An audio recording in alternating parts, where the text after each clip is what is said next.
High Chief Ulamak. Adventure level, not available. Orc. Kakanian. They're in Blurpus? I asked incredulously. Not Yinna?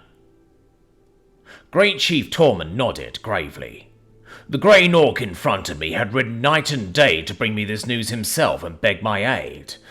Quite a feat for one of his advanced years, but he had done so to make certain I would not decline his request. He had given of himself to ask me to do the same, and it would be the highest form of disrespect to ignore this. Of course, I had no intention of ignoring or declining his request, but the fact that he rode here himself suggests that he thinks otherwise, which means I need to make it clearer to my great chiefs that I stand with them. Their struggles are my struggles. This line of thought must have shown on my face, because Torman gave me a knowing look. Ulamak, I rode here myself because my Narses are faster than the scouts, and I don't trust anyone but myself and my son with my Narses. Since I'm too old for the field, I sent him to lead and came here myself. Get out of my head, I grinned. I'll send the regulars and redirect our allies. How's your boy doing? He's had better days, I'm sure, Torman sighed. Wants to be an artist, not a general. His paintings and sculptures are fine to look at too. He really cares about his craft. The look on his face when I told him what was required of him was grim. He didn't argue it? No. Grum's a smart boy. He knows that if he doesn't take charge, there's a good chance that many of our people will lose their homes and their lives. He won't allow his aversion to responsibility cause our people to suffer. I'm glad to hear that. How's things on the front? They've captured a settlement and a village. Lothin must have finally sent a competent commander because they're using shield walls and pikes and we haven't won a single skirmish. They won't pursue us either, so our traps and tricks have been ineffective.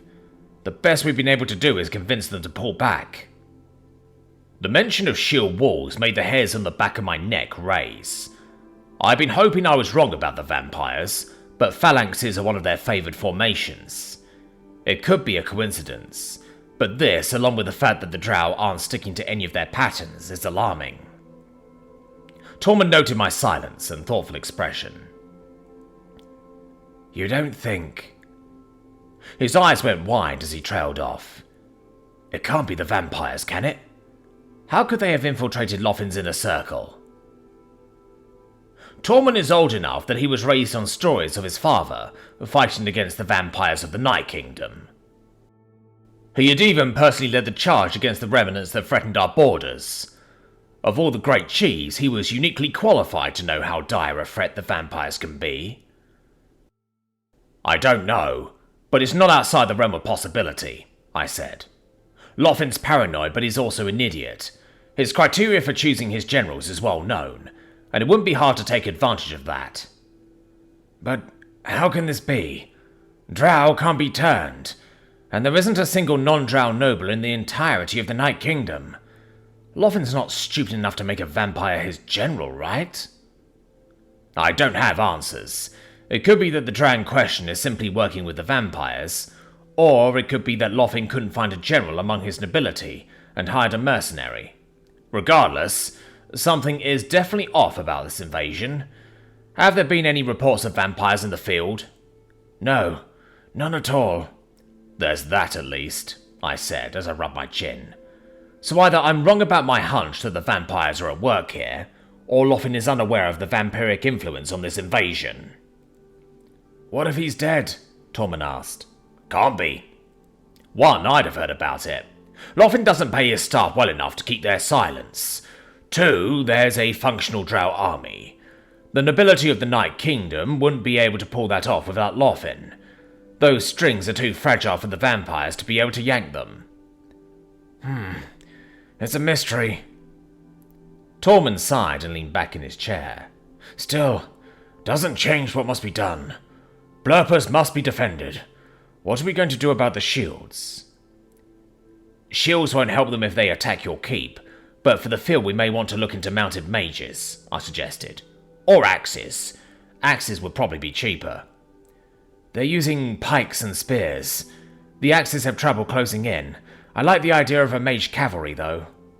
Yeah, but we really don't have the infrastructure for that sort of thing. The guilds might. They've got to know of some adventurers that can use magic and ride a horse. Sure, but it's going to be costly. Won't be a long-term solution to this kind of combat. Can't expect this to be a quick war. Torman laughed. You should use that overly large head of yours to find a way to encourage mages to join the regulars. Then we wouldn't have to worry about this kind of thing. My head isn't overly large, old one. Yours is just small, I grinned. Then a thought occurred to me. Magic users like to study and learn. It helps them with their casting. Maybe a school or something. Charge tuition and offer waivers for military service. The guilds will probably have an interest in that. Might even be willing to pay extra taxes to help fund it. See? Big head, big ideas. Raisin! I shouted, ignoring the jab from Torman. Raisin quickly popped his head from my door. Yes, High Chief. I need a meeting with the leaders of the adventurers' guilds and companies. If they want to continue operating in the United Chiefdoms, they better get here with speed. Raisin nodded and closed the door. Torman raised an eyebrow at me, then grinned. You'd ban them? He asked. Damn right, I replied. Most of them are tax dodgers anyway. All I've got to do is send the auditors and they're done. They're well aware of that. Torman nodded and chuckled. The truth is, most of the guild leaders are respectful and will come when called regardless of whether or not I make threats. While it's true that the majority of them definitely do not pay their legally obligated share of taxes, they still understand their place in the world. A handful of them, though, do not. They keep forgetting that their wealth does not equate to status here in the United Chiefdoms, and in Kokena especially. If I didn't threaten them, they would ignore me. This would force me to do some rather unsavoury things to teach whoever replaces them not to repeat their mistakes. My father once told me that if I could avoid being cruel, then I should do so at all costs. Fear naturally follows respect, but respect does not follow fear. He generally knew what he was talking about in regards to governing, so it's advice that I heed. A school for magic, Torman said thoughtfully. How long do you suppose it'll take to make? That depends almost entirely upon the mages, I replied. We've got some empty buildings that would do the trick. The Uli Trade Union building is what I'm thinking. The Uli finally gave up the ghost. Thought I'd never see the day. Yeah, they've been done for a while now. Thankfully it was a slow decline, so it didn't hurt the economy too much when the boys shut the doors. The Uli Trade Union had been a multinational trade organisation that began a long time ago. My great-grandfather had given the seal of approval for the construction of their gigantic office. A series of scandals and bad business decisions had started their decline during my father's time, and I signed the paperwork that forgave their debts and closed their doors. What are the Uli boys up to these days? I don't know. Part of their debt forgiveness was the requirement that they forfeit their property and leave the chiefdom. They didn't tell me where they planned to go. Torman slapped his knees. So, one more thing before I go. You met with the thing that they dragged out of that dungeon? Sure did, I grinned. He's a human. A human? What's that? Well, looks kind of like an elf, but with round ears and a few sharp teeth. Didn't really get a chance to talk to him very much because I had him deliver a missive to Bolasir to request aid against the Drow. The report says he's from another world, and that world is full of humans like him. Oh, and he can eat meat and veg. Weird, Torman frowned. You sent him to Bolasir by himself? He that strong? Gil says he's level 7 already, but no. I sent him along with flesh carver Yilda's boys, Nash and York. She adopted the human, you know. No shit, Torman laughed. Haven't heard from Yilda Alta in decades. Any word on how she's doing? From the sounds of things, she's enjoying the quiet life. Can't begrudge her that, not after what she gave for it. Too true. So, the human, think he's dangerous? Probably, but not to us. He seems pretty amicable and level-headed. That's good to hear, Torman said, as he rose from his chair.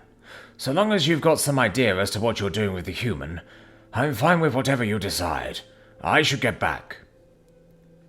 I nodded solemnly as he turned to leave my office. He paused for a moment at the door. Should I accompany you? I asked, trying to guess the reason for his hesitation. He turned to look at me with a little bit of shock. I suppose I guessed wrong, and it hadn't even occurred to him to ask. My prowess on the battlefield is well known, and even though Torman and the rest of the Great Chiefs are big orcs, I tower over them. Torman met my eyes and then looked at the mountains of paperwork on my desk. I don't think so, Ulamak, he answered with a grin. Things are not quite so dire as to give you an excuse to get away from the paperwork. But there's just so much of it, though, I said, with an exaggerated frown. Torman and I laughed for a few moments before things settled down into a somber silence. When you enter the field of battle, it will be indicative of failure on our part, Torman said. We'll do everything in our power to ensure you get to enjoy your paperwork. Goodbye, High Chief. Goodbye, Great Chief. Torman left the room and I sighed. I'd known Torman since I was a child, and it pained me to see him as an elder now. The massive orc that had sparred with me and shot me with his speed and power was now too old to even accompany his son into battle. Still, I felt a little beam of pride that he liked my idea for a magic school. Maybe we could do more than one, and have the schools compete with each other to further motivate their students. No, I doubt there'll be any need for that. The knowledge of magic alone will be more than enough motivation for most of the students. Hell, maybe once things get going, I'll take a class or two. Find out if I could have been good at magic or not. My gaze fell back to my paperwork. Fuck, I whispered to myself as I picked up my pen. A knock on my office door saved me from the looming task at hand. Raisin poked his head into my office. Hi, Chief. 2 of the guild leaders are here to see you, he said. Which ones? I asked. Plumos and the Adventurers Guild. Send them in, no need for introductions. Raisin nodded and left the room. The Adventurers Guild and the Plumos Union were the 2 largest guilds in the United Chiefdoms. The Adventurers Guild was much larger than the Plumos Union, though, because their operation is multinational. Even so, the Plumos Union was no pushover, and even offered mercenary services that the AG didn't typically bother with. There are a lot of areas in the UC that wouldn't have any sort of police if it weren't for Plumos, and the easiest way to become a guard is to join up with them. A gnome and an elf entered my office and bowed. The gnome is Melora Grinzor, and she is the head of the Plumos Union. The elf is Yaraway Horfu, and he is the master of the Adventurers Guild. I gestured for them to take a seat, and they happily complied. There are 2 things we need to discuss, I said, once they were settled. They subtly glanced at each other. I could imagine what they might think this meeting's about, and how nervous they both were. I had to fight a grin. First is the situation with the Night Kingdom invasion. I need mages that know how to ride a horse while casting. They'll be pressed into service for the remainder of the invasion, but they will be well compensated for their efforts. Eyes widened and eyebrows shot up. It had been decades since adventurers had been drafted, and my willingness to impose upon their freedoms indicated a dire situation. Melura opened her mouth to say something, but quickly closed it again. It will be done, High Chief, Yaraway said. So the rumours are true then? I don't know what the rumours are, so I cannot say, I replied. What I can say is that the Drow are using tactics that we are ill-prepared to respond to, and they invaded Blurpus instead of Yerna. We are planning on utilising a mage cavalry force to tip things in our favour. Mounted mages? I'll be damned, Melura said. The second thing we need to discuss is the possibility of a school for study of magic. It will be an academic institution dedicated to instructing mages on the magical arts, both to further the common knowledge of magic, as well as to bolster the calibre of our mages. Funding will be done through a mixture of government subsidies and tuition, with tuition waivers offered for completion of military service. The two guild leaders maintained their shocked expressions. Whatever they had thought this meeting to be about, I was demolishing their expectations. Melora recovered first, this time. How can we help, High Chief? She asked. I need teachers and administrators that are well versed in magic. It is unclear how many we will need as of yet, so I want you to make a list of those who are qualified and who may be interested. You said government subsidy, High Chief. How will the chieftain be getting the funds necessary to start this Academy of Magic? Yaraway asked. Oh, that's quite simple, I said, as a malicious grin spread across my features. I'll just be needing you to pay a bit more of your fair share of taxes. Some estimates put your payments at around 30% of what you should actually be paying. If you bump that up to 40%, we'll be able to afford the academy, and I won't have to send the auditors. Their stunned silence was music to my ears.